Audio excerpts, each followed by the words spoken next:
It's okay. Yeah, it doesn't bother me. Yeah.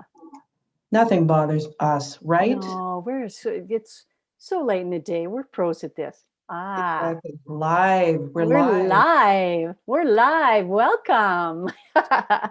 Welcome, YouTube viewers, writers, readers, friends, family, pets, girlfriends, boyfriends, and spouses. Note to our viewers, if you want to take part in the Q&A section following our reading, you'll need to sign into the YouTube app to do that. You can write your questions in the chat window on the side throughout, and I'll address them in our Q&A section after our reading and discussion. I'd like to thank the Writers Guild of Alberta for making this possible. Thank you especially to the Rosé Foundation for providing the funding for these Writers Guild Reader Series. It's much appreciated. Most of all, thank you to Laurie Hahnel for being here with her new short story collection, Vermin. All right, so let's see who Laurie is. I'm sure all of you know who she is, but in case you don't, I'll tell you.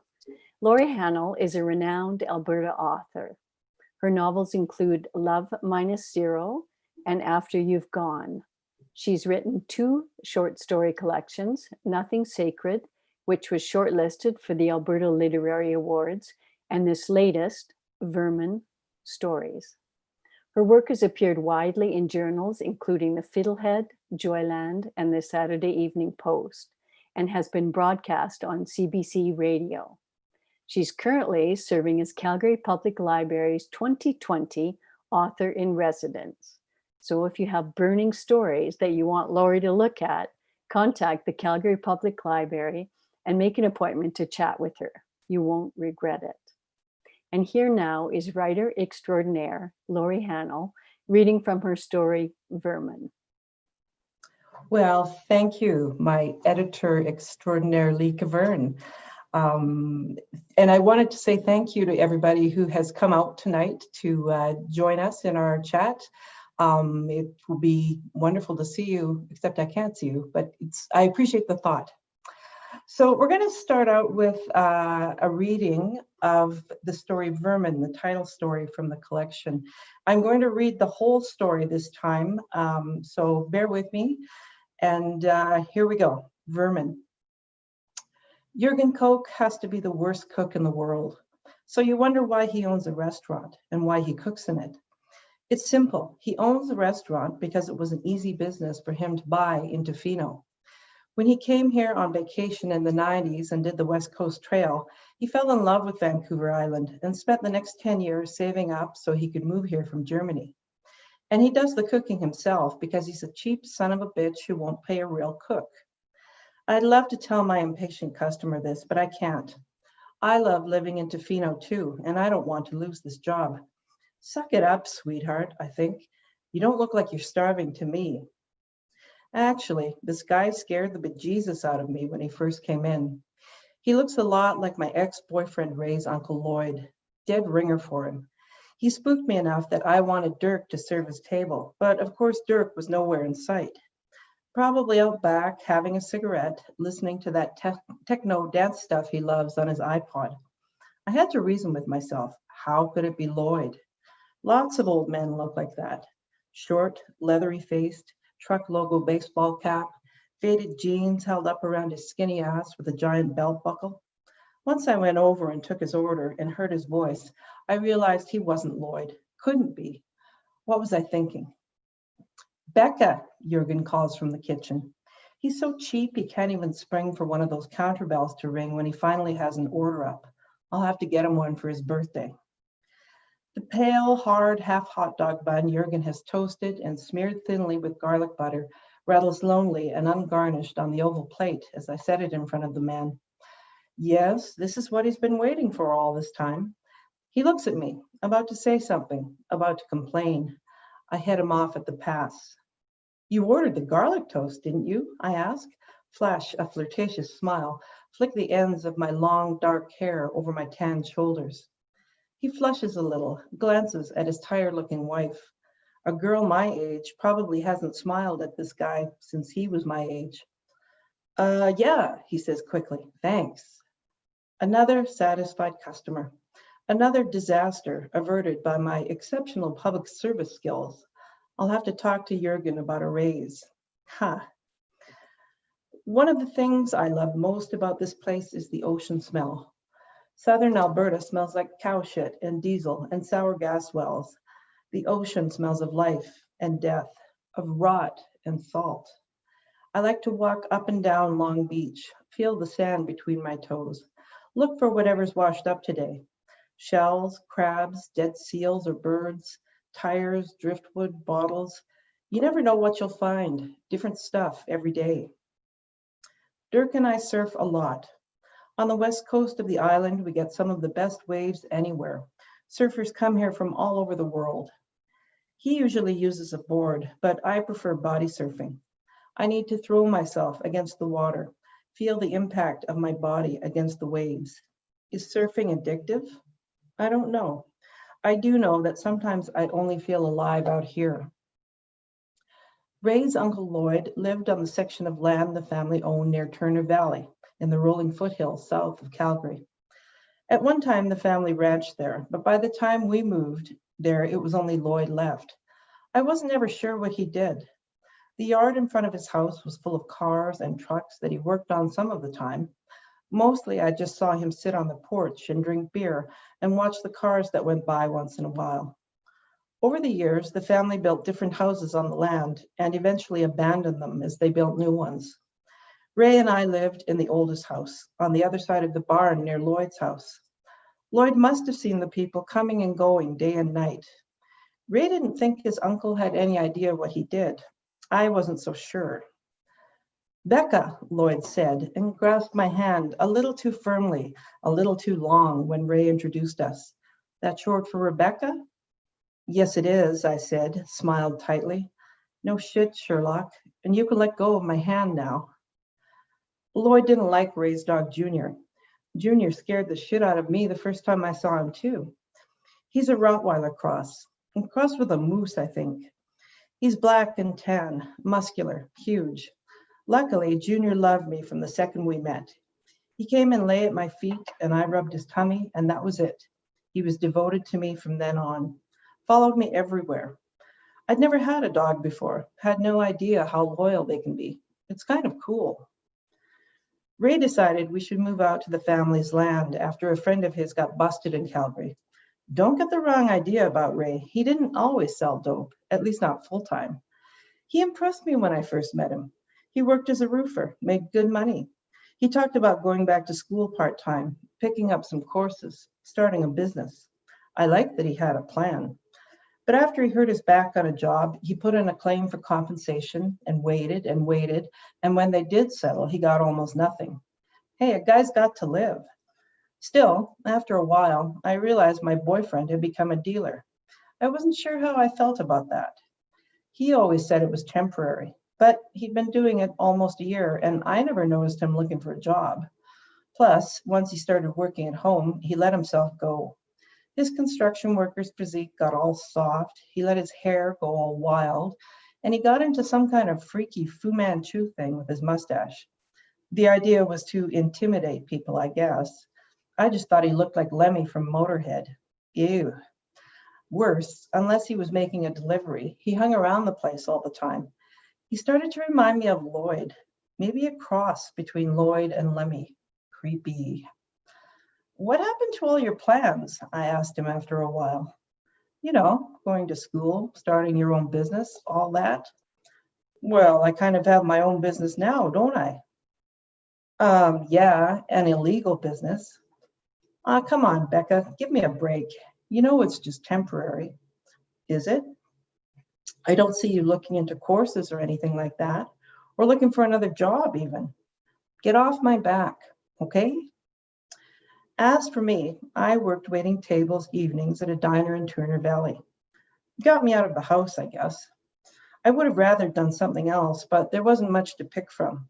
Turner Valley's pretty small, and it was a great experience for working at Jurgen's Tofino house, as it turns out.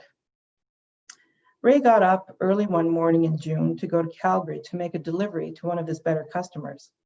I didn't feel like going with him since he had no air conditioning in his truck, and we were in the middle of a stretch of hot weather then. The days were sultry, overcast. Thunder rumbled in the rainy afternoons and evenings.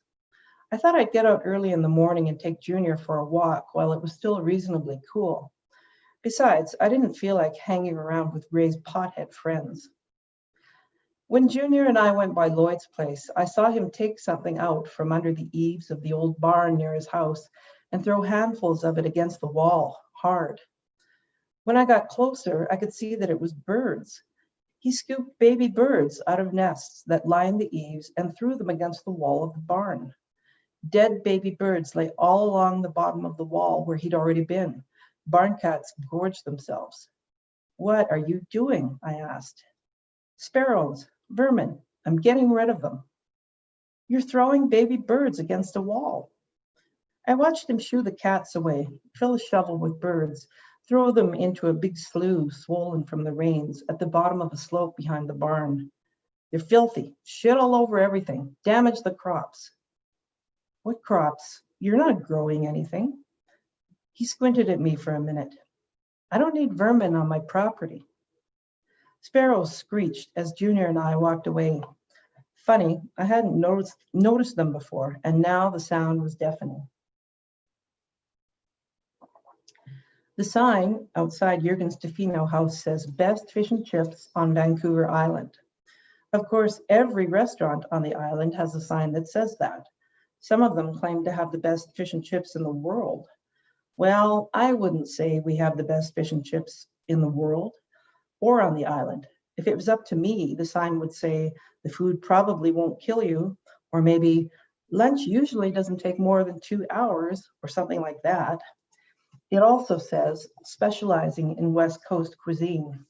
Jürgen's interpretation of West Coast cuisine is a little, shall we say, loose. He relies heavily on frozen and processed ingredients and tends to shy away from local stuff because of the expense, of course. Dirk, loyal son that he is, claims his dad's cooking has improved in the 10 years he's been here. I shudder to think that what he does now is the result of 10 years' work. Dirk and I have an understanding. He helps me out if I have a customer who's a little too friendly or a little too aggressive. I help him out if he has trouble with English. Not that he needs it that often. He's only been here about a year and he's got an accent for sure, but he speaks English well. I always think about how I'd do in German. Not well, I think. I'd like to meet Dirk's mom someday. He must get his tall, slim, blonde looks from her. Jürgen always looks a little like a walrus to me. Pudgy, big handlebar mustache, not blonde or red or brown, but somewhere in between. It's one of those mustaches some guys grow when they're losing it on top. Dirk's mom's name is Petra. She's an artist, lives in Berlin, works in a gallery. She and Jürgen divorced long ago. I'm thinking it won't be long until Dirk takes off for Vancouver. Not that a gay man would have a problem living in Tofino, but I think a gay man living with Jürgen could have a problem, which is why it's so convenient that we can hang out together. Jürgen thinks we're in love. It doesn't bother me, but maybe someday Jürgen will figure it out, and I don't want to be around for that. I have to say, it didn't really surprise me when Ray got busted. I wondered if someone had narked on him. A pissed off customer maybe, or even Lloyd. I had a bad feeling about Ray's court date. Didn't think it would go well for him, especially after he told me this wasn't his first offense. Yeah, I had a prior conviction about 5 years ago. I swear though, I just had a bag for personal use, just an ounce. Why didn't you tell me that before? I didn't think it was important until now. My parents didn't ever like Ray. They'd have flipped if they'd known he was in jail for trafficking. I thought at first I'd tell them he was away, traveling, in Europe for 3 to 5. Then again, the more I thought about it, the more it seemed like that was my cue. The end, time to go. I decided I'd head out to Vancouver Island for a while. I'd always wanted to live by the sea. So I bought a bus ticket. Ray's sister Julie, who lives in Turner Valley, agreed to come by that day to take me to the Greyhound station in Calgary. She was also taking Junior to stay with her, said she'd keep him until Ray got out of jail. As I finished packing, Lloyd came by. It all seemed to happen so fast. I thought about it thousands of times, and after a certain point, I'm not sure what happened exactly. It was another hot, humid day, and I took Junior out for a walk, our last walk, before it got too hot. Even before we got back to the house, black clouds rolled in. The temperature dropped a few degrees. There was a big storm on the way. You could feel it in the air. Just as we got in the house, big cold raindrops started to fall, hard and fast. I was about to change my sweat-damp clothes when I saw Lloyd standing in the kitchen, grinning. His green plaid shirt was stained, a film of sweat and a two-day beard covered his leathery face. "What are you doing here, Lloyd?" He dangled a key in front of my face. "Lots of keys to this place around. I got a few." "I didn't ask you how you got in. I asked what you were doing here." He just smiled. "You miss Ray?" "Sure, but it's time for me to move on. I'm leaving." He should have been more careful. He shouldn't have been selling drugs on the family farm. Guess he thought I didn't know, but I did. "So you called the cops?" "I'm not saying that. All I'm saying is he should have watched his step. Now he's losing a pretty girl like you. The boy's always been a fool." A flash of lightning illuminated the windows for a moment, and the tearing roar came close behind. Lloyd ignored it, slowly made his way toward me. "You need to go back to your place now," I said. He kept coming closer. "You wouldn't make me go out in the storm, would you?" He wrapped a hand around my forearm. The more I tried to pull away, the harder he hung on.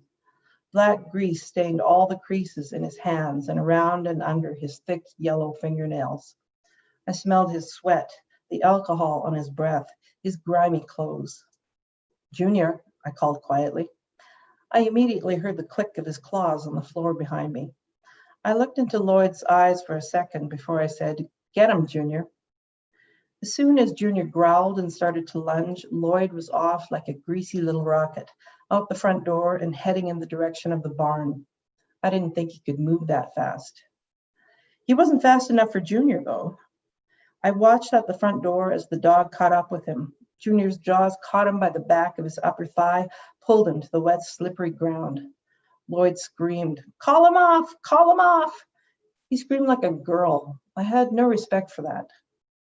Lloyd screeched as he and Junior rolled down a slope, and then I couldn't see them anymore. I heard a splash, so I guess they got into the slough. I pictured Lloyd thrashing among the bloated corpses of baby birds. Then thunder drowned out any other sound for a while. I started to wonder whether I should go outside and see what happened when Junior appeared in the doorway, soaked to the skin and panting hard. "Poor Junior, poor baby, you're all wet. Let Becca dry you off." I got a towel and rubbed him down. I didn't see any scratches or any blood on his fur, which would have maybe washed off in the slough and the rain. There was something that looked like a long shred of cloth stuck in his teeth, green plaid. I pulled it out and threw it in the compost outside. Junior had a drink of water and stretched out on the kitchen floor for a nap. Poor guy was exhausted. He'd had a busy morning. But when I woke him a little over an hour later so we could get into Julie's truck, he was fresh and ready to go. Dogs are funny like that. The sea looks like the sky, looks like the sea. Gulls screech as they circle overhead, screech as they dive bomb the surf. I watch one dive in, dip, come out with a long shred of cloth stuck in its beak. But when I look again, it's just a piece of kelp. Silly me. Dirk and I are both working our usual 11 to 8 shifts today. We'll have to get moving pretty soon. But right now, we lie side by side, dry out in the sun on Long Beach, listen to the birds warm up after surfing all morning. Today, I feel like I could lie here forever. I don't want to go into work, don't want to deal with Jurgen, deal with the customers. "I'm thinking about moving to Vancouver, Becca," Dirk says. "You'd love it there. It's a very cool city." "You want to come with?" "Maybe. When are you thinking of going?" "Soon, pretty soon." "Can I think about it for a couple of days?" "Of course. Take your time." "Thanks. I'm not surprised, you know. You're from a big city. You must miss big city life."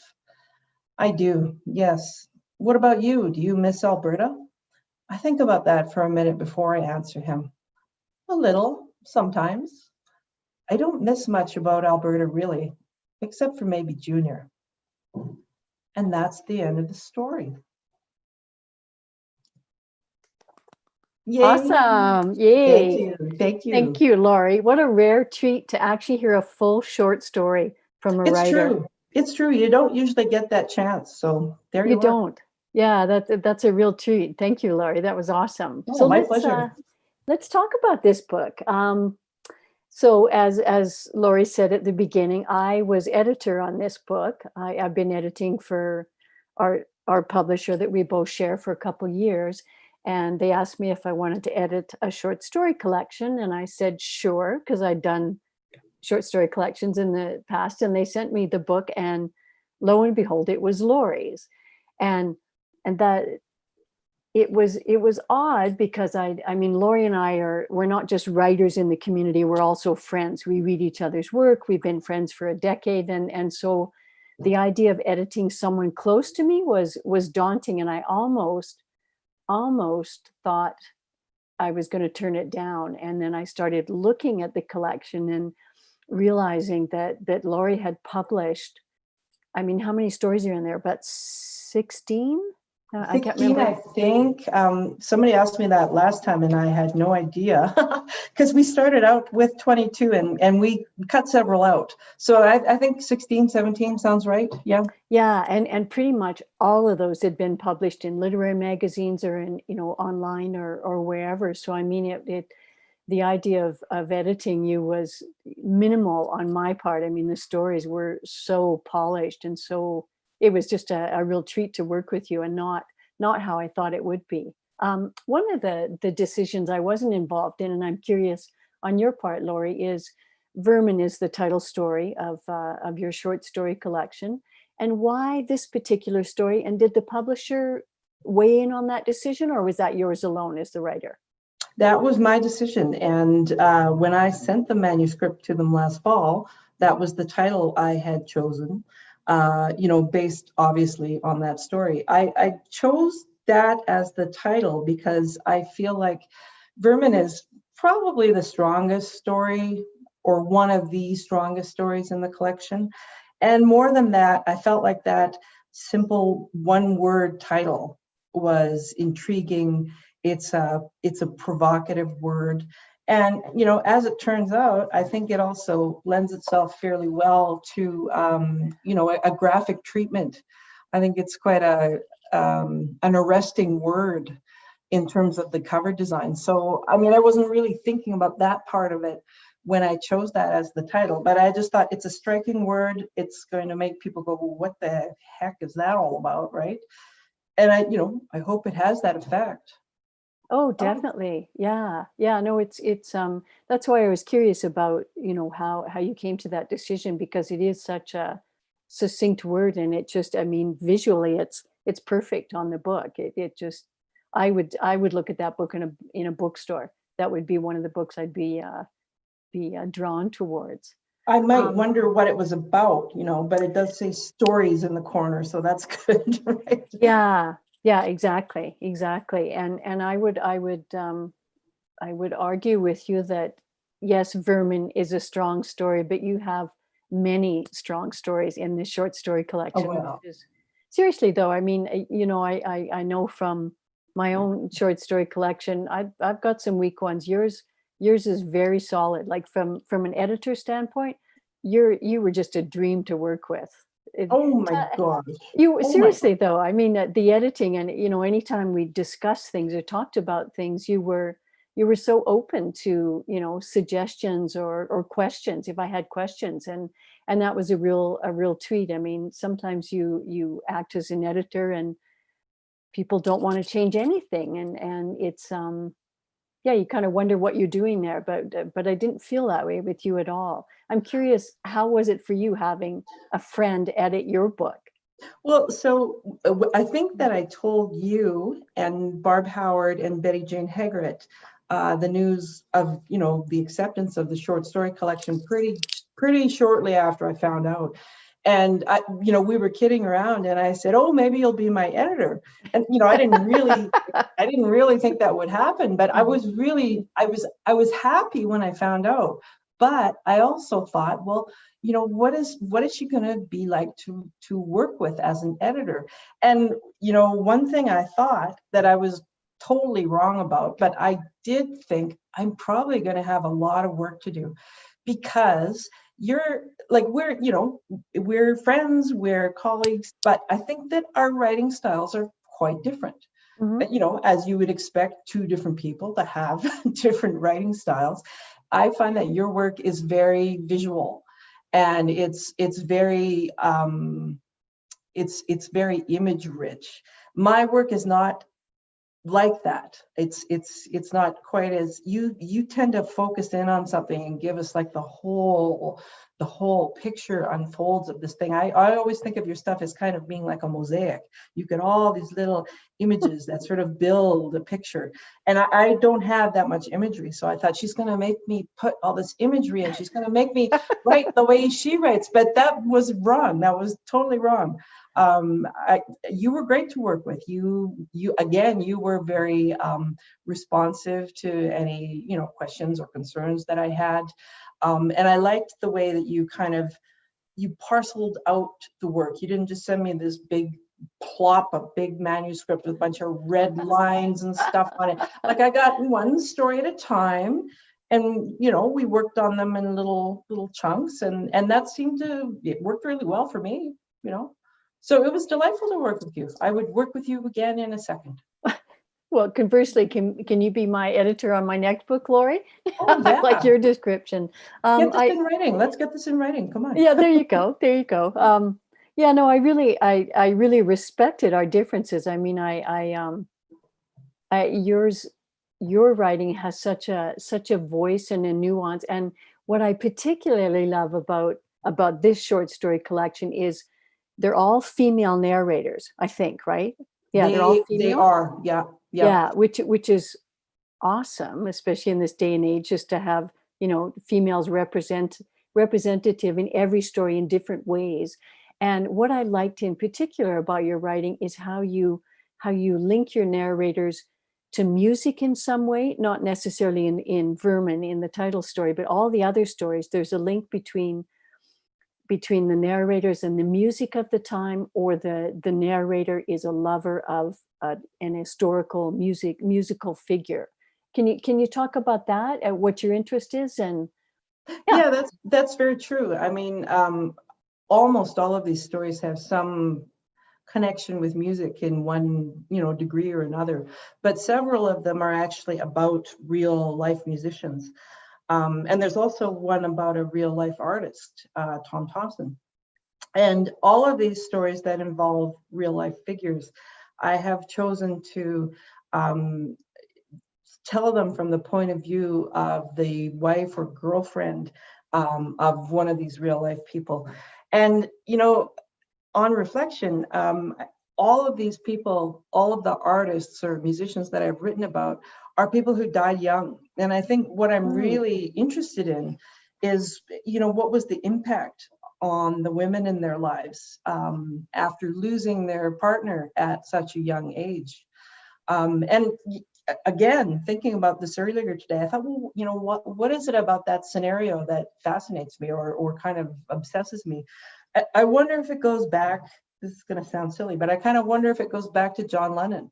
When he died, I was a big fan. Like, I was a huge fan, and I found that to be a devastating, depressing experience. So, I wonder maybe somehow if I'm exploring that because, my mind started in that direction, like when I was 17, when he died. Could be, I'm not sure. But anyway, I like to think about, well, what was life like for these women, when they lost these men? I think for most of them, it was pretty devastating. yeah, and what's so fresh about that too, Laurie, is that, especially in the historical sense where you're working with a musician that's no longer alive, it's always about the musician. It's never from the point of view of their female lovers or their spouses. And that was really lovely about the collection, and how that impacted their lives as they moved on from those, people that had died early on. I mean, yeah, it's really fresh, and I love that. I love that when I was editing it, because it was not something I'd read before, because it's always, you read about Tom Thompson, it's about him. It's a bio, it's a story. Or you read about Bix Beiderbecke. Am I pronouncing that? Yep, you got it. You nailed it. Big Did spider bite. I? Woo! Yeah, Yes, yeah. awesome, Nice awesome. one. Who I wasn't familiar with, and looked him up, and as I read the story, then knowing, who he was, it was lovely. And then you have Chopin's lover. I mean, all of it.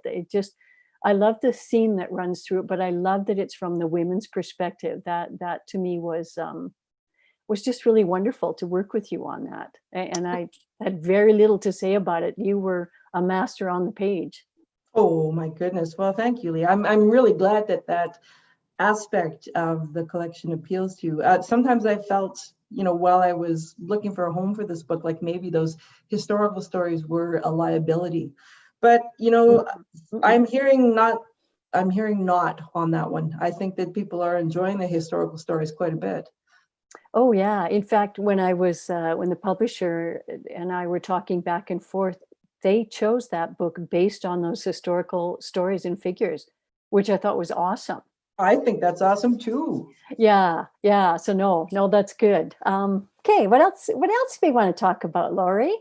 Um, Let's I've got see. some questions here. I have a question from and by the way, everybody out there, if you have questions, please go to the chat and type them in. Otherwise, Laurie and I are going to blather on endlessly, and you'll be sick of You'll us. regret it if we keep blabbering. Yeah, I if really.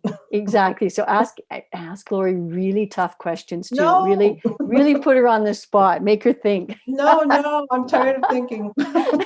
Yeah, no doubt.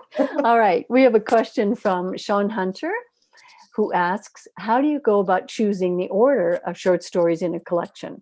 And we can both talk about this. Laurie, you talk about it first. Well, I just let Lee do that.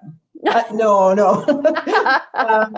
We worked on it together. We worked on the order together, and we talked about, which pieces we thought were the strongest and where should they go in the collection based on, how strong they were. And generally, I think that you want to start strong, right, and end strong. So we did that for sure. And then it was a question of, I don't know, kind of ranking them.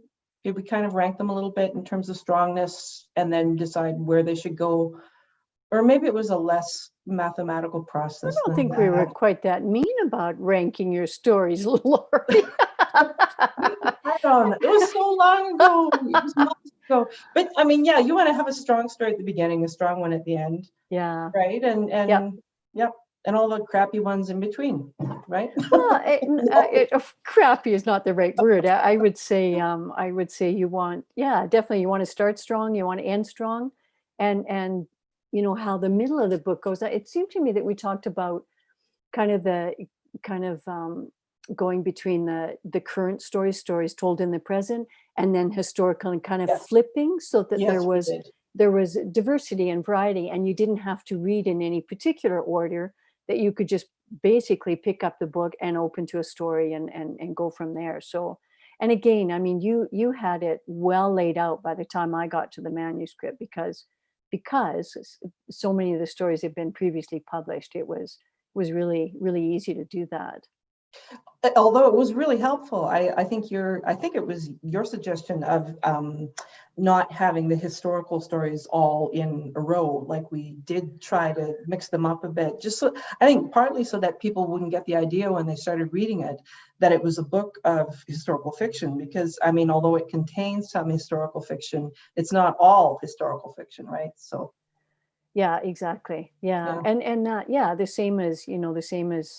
any, when you structure a story, that you want to set up your structure ahead of time so your reader knows what to expect. And yeah, for the story collection and the diversity in the stories, I think the order that we chose to put them in shows that, right? That you're going to be current, and then you're going to be back in the 18th century, and then back to present day. And It's a roller coaster, it's a right? roller coaster. Yeah, no, I thought it worked really well. I think so too. Yep. Yeah. Yep. Okay, I've got some comments from people, and I'll read them out so that everybody that isn't signed in can see them.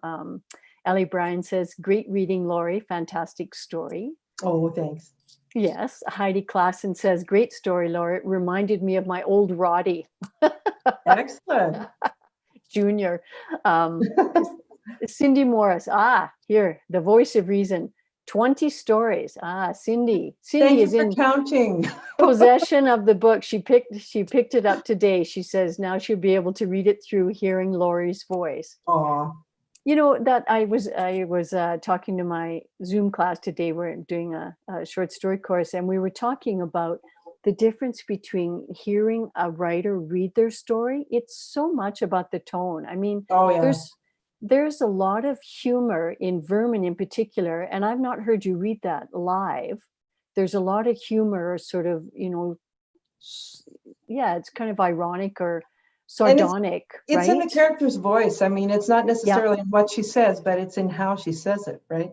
Yeah, and the tone with which you read it. And I didn't necessarily pick up on that when I was reading it, right? So I love hearing a reader Oh, or a writer read something live just to get those tones, right? it makes such a huge difference. And I mean, there's only so much you can do with punctuation and italics and that kind of thing to try and, put a bit of inflection into the voice. I mean, the rest of it, it's up to the reader's imagination. And it's not always exactly what you as the writer, well, I guess, how do you know what people imagine? But, what you as the writer intend doesn't always come out on the page in terms Yeah. of tone, I guess, is what I mean. For sure. And in particular, humor, I think, is particularly difficult to get across on the page, right? And especially It's if it's tricky. kind of nuanced humor, or as you say, it's that kind of sardonic voice of the character. Yeah. Yeah, I think that's right. Yeah. Yeah. So no, so that's great. Okay. Kathy Seifert says, super interesting discussion about different writing styles. Thank you, Awesome. Kathy. Hi, Kathy. Yes. Ellie Bryant says, you published 2 novels and 2 short story collections. Does your process or approach to writing change when writing short fiction versus novel? Ooh, good, tough question, Ellie. That's a good, tough question. Wow. Yeah. Oh, that's killer. I mean, the way my books have been published, it's been novel, short story collection, novel, short story collection, but that's not really the order in which they've been written. Short stories are something that I will write in between phases of the novels that I'm working on. So, I might work on my first draft of a novel for a while and then stop and write a couple of short stories, and then go back and write some more on the first draft. So they are kind of things that I do in between phases of the novel. And it's not like I just do it because, it's something to do in between the parts of writing a novel. I enjoy writing short stories. But yeah, I mean, the order that these things have been published and don't really reflect the order that they've been written in. But having said that, oh yeah, there's a totally different process to writing a short story than there is to a novel. With a novel, you can expand everything quite a bit, and you can, engage in lots of description, and you can have lots and lots of characters. With a short story, you've got to focus everything a little bit more. Every word has to mean something significant. Everything has to be there for a reason. But I've never really written a short story collection, so I've written individual short stories, but I've never really sat down and said, I'm going to write a short story collection. It's just that I happen to have enough to kind of put together is how I approach it. And I know a lot of people don't approach it that way, but that is how I approach it. So that's the answer. Yeah, that's interesting. Yeah, I never thought about that, sitting down to actually set out to write a short story collection. That wouldn't be my process either. Well, I think if people are writing like a linked story collection, they may have a little more, conscious structuring from the beginning. But yeah, I think neither of us have done that with our story collections. Yeah, yeah, definitely. Yeah. Okay, let's talk about. I have, I want to tell everybody that Laurie's book is available at Owl's Nest, Chapters, Indigo, anywhere you can buy a book. And I urge you in this time of COVID, please support the writers. God knows we need it. I mean, we're dying here, right? We're All the dying, artists, dying. all the all the artists are. We don't even have tequila tonight. It's We're drinking horrible. water and Water. Coca-Cola. Look at that. People, Oh my Coke, God. like just straight Coke, like I'm so broke, right? So do think about supporting writers and supporting your local bookstores, especially during these times of COVID, because we can't be live and we can't have those same interactions that actually sell books for writers. So I'm kind of begging you, just please Please, buy Laurie's please. book. And two, something that the publishers are kind of telling us as well. Keep in mind that with COVID, there's, the printers are working in limited ways, and so are the publishers because of social distancing, and there might be shortages. So buy the books now. They're there, like Owl's Nest. Call them up tomorrow. You can order stuff online. Yeah, do it. Definitely do it. Okay. So Jason has a question. I don't know if you're Ooh, allowed to ask a question, come on, Jason. What the Jason, heck? really? Did the publisher know that Lee and Laurie were friends when they asked Lee to be the editor? Was that totally random? I don't know the answer to that. Do you know the answer? They did not know we were friends.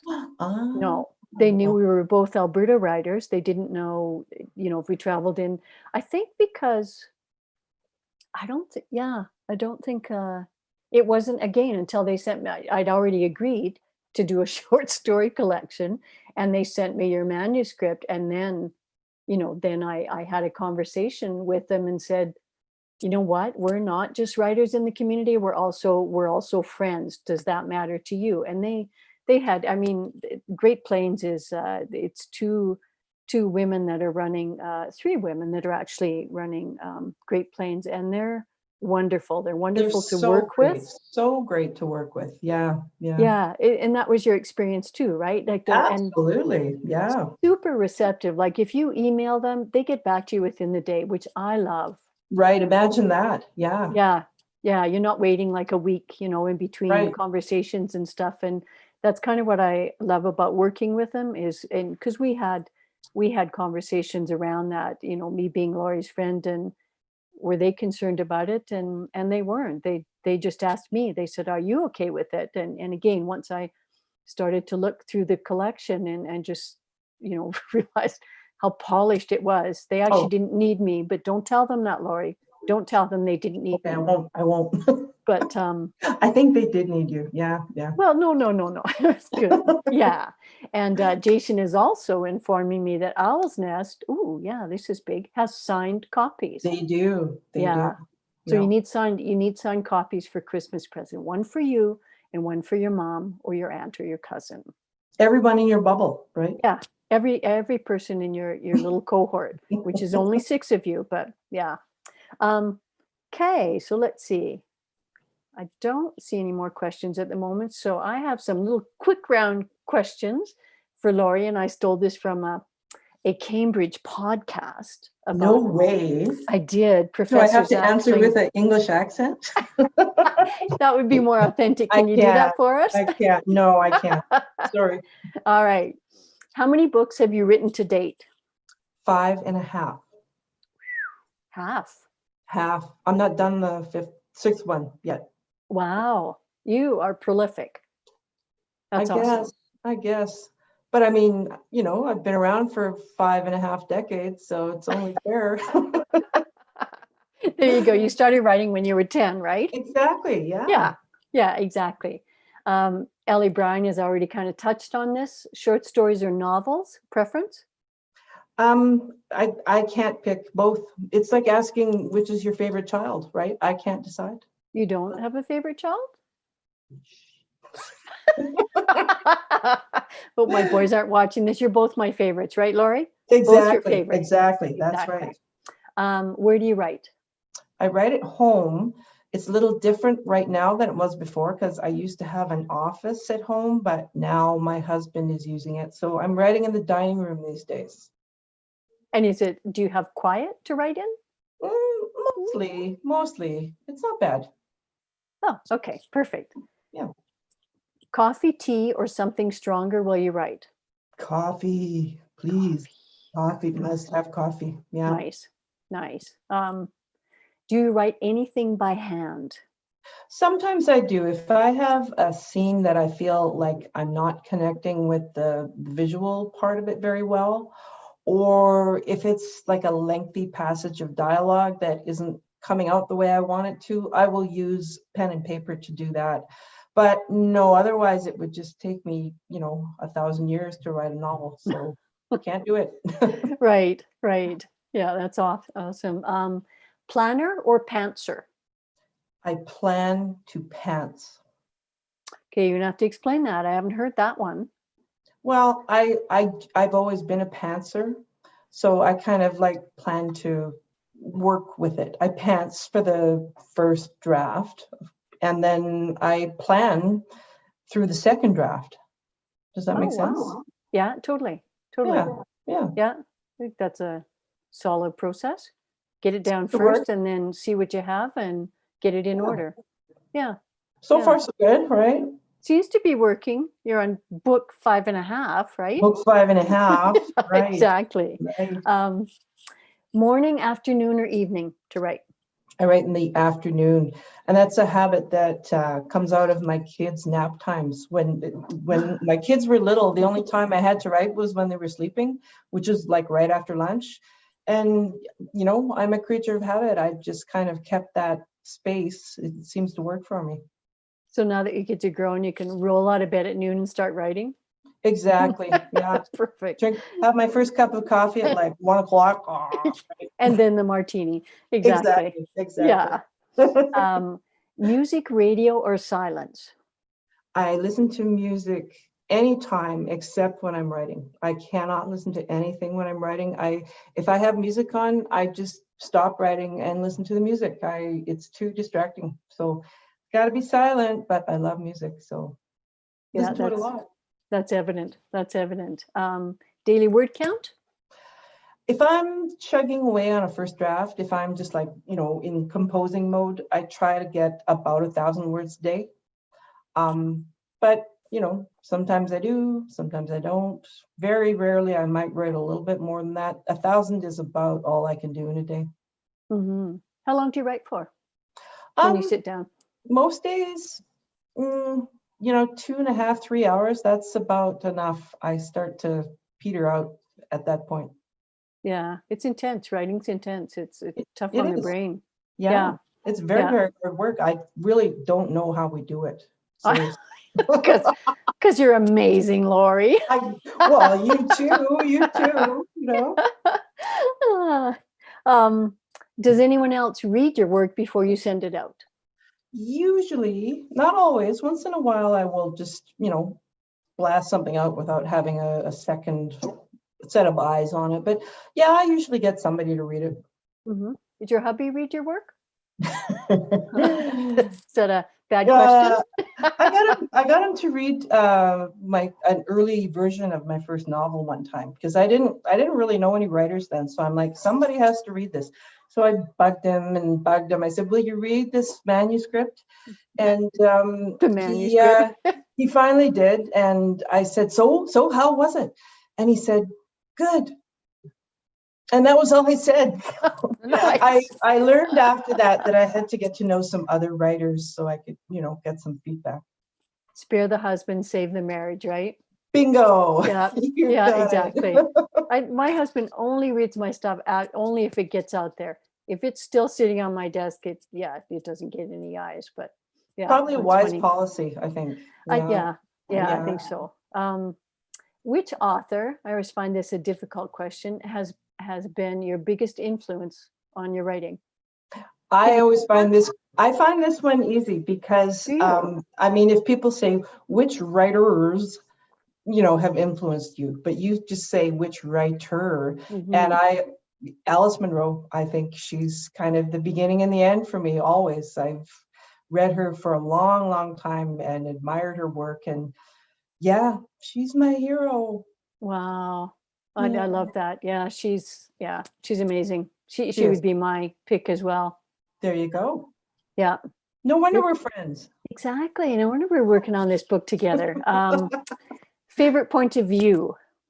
Anybody who's read any of my stuff knows first person. It's almost the only point of view that I use.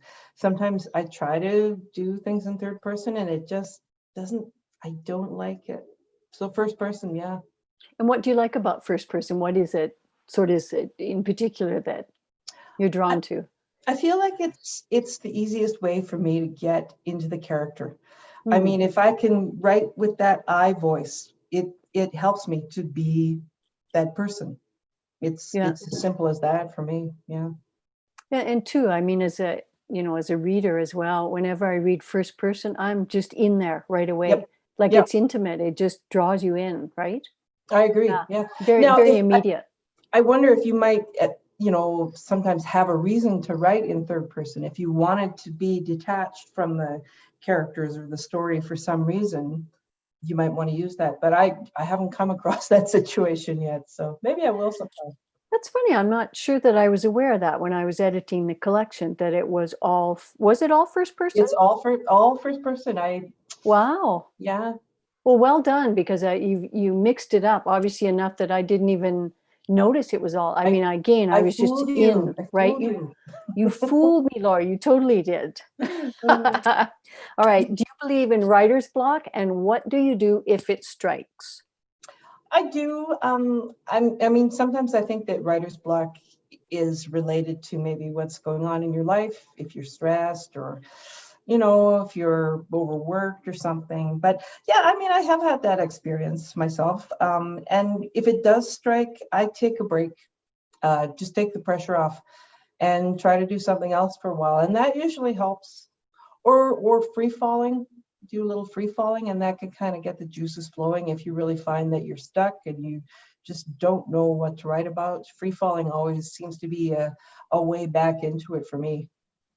Yeah, nice, nice. I like that you said take a break, because writers are never allowed to do that. We're supposed to be like chained to our computers and writing Yeah. every day. Well, like It. you and I are, right? Like Oh, always, all the time. always, just roll, and we're just rolling in the J.K. Rowling dough, right? We sure are. Okay, last question: cat or dog? Well, just like with the novel versus short story question, both. I have both. I love them both. I can't decide. So both. And you don't have to. You don't have to. All right. Now, well, we've been quick rounding here. We've got a few more comments and questions, and I'll read those out and then we'll start to wrap it up. Heidi Klassen says, Vermin is this month's AB Lit Book Club book. No Whoop, way. whoo. I did No not know way. that. Cool. Congratulations. Did you know that? I didn't know that. No one tells Wow. authors anything. No, That's good though. Thank you. Yeah, that's awesome. Thank you, Heidi, for pointing that out. You'll have to go look for that, Laurie. Yeah, no kidding. Yeah, for sure. That's excellent. Barb Howard says, great job, Laurie and Lee. Super book, and glad you are still coffee friends after the editing process. We are too, Barb. We are too. Thank you. Yeah. Yeah, Laurie and I were laughing about that before we started. I'm like, I'm so glad you're still speaking to me. And I felt the same way. Yeah, yeah. Yeah, yeah. Betty Jane Haggart says, a great book for a book club discussion. And this is a great discussion. Thanks, Laurie and Lee. Oh, thank you, Betty. This would have to be the last question, she says. Laurie Roadhouse Haney says, do you rely more heavily on imagination or research, knowing that both are necessary? Ooh, good question, Laurie. It kind of depends on the story. I mean, I think clearly the historical stories have a fairly significant research component to them.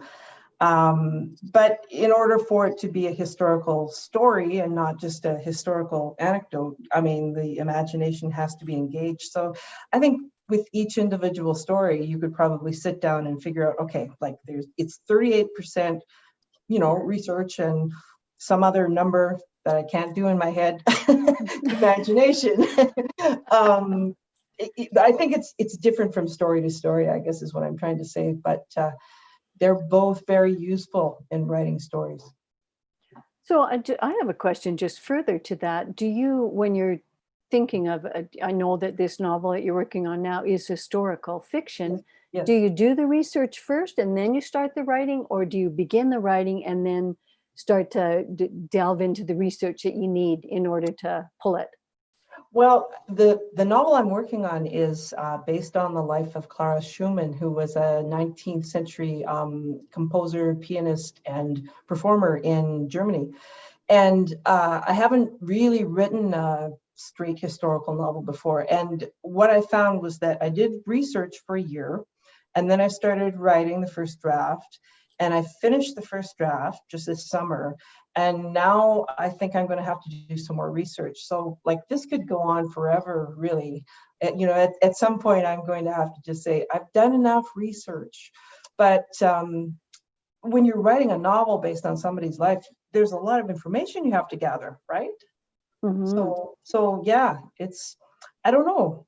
I'm taking turns. I'm like doing research and then writing a draft and then doing some more research and writing a draft, and maybe I don't know, who knows what'll happen after that.